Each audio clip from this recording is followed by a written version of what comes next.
અગ્નિકાંડ ઘટના બાદ પ્રશાસન વધુ કડક બન્યું છે। સુરત શહેરમાં વહીવટ તંત્ર દ્વારા હાલમાં જર્જરિત મકાનો હટાવી લેવા માટેની કવાયત હાથ ધરવામાં આવી હતી।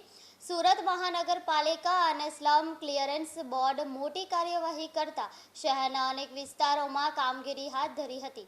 આજે સવારે જ્યારે મહાનગરપાલિકાની ટીમ અને સ્લમ ક્લિયરન્સ બોર્ડના અધિકારીઓ જર્જરિત મકાનો દૂર કરવા સચિન કસાદ વિસ્તારમાં પાણીના વીજ કનેક્શન આપવા પહોંચ્યા ત્યારે સ્થાનિકો દ્વારા ઉગ્ર વિરોધ કરાયો।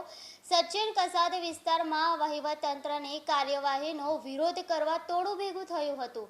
તે દરમિયાન કેટલા લોકો આ વિસ્તારમાં પોતાના ફ્લેટની ગેલેરીમાંથી વિરોધ કરી રહ્યા હતા, પરંતુ અચાનક જ ગેલેરીનો ભાગ તૂટી પડતા મહિલાઓ નીચે પટકાઈ હતી। આ ફ્લેટની ગેલેરીમાં લોખંડની ગ્રીલનો ભાગ તૂટતા મહિલા નીચે પટકાઈ। આ ઘટનાનો લાઈવ વિડીયો સામે આવ્યો છે।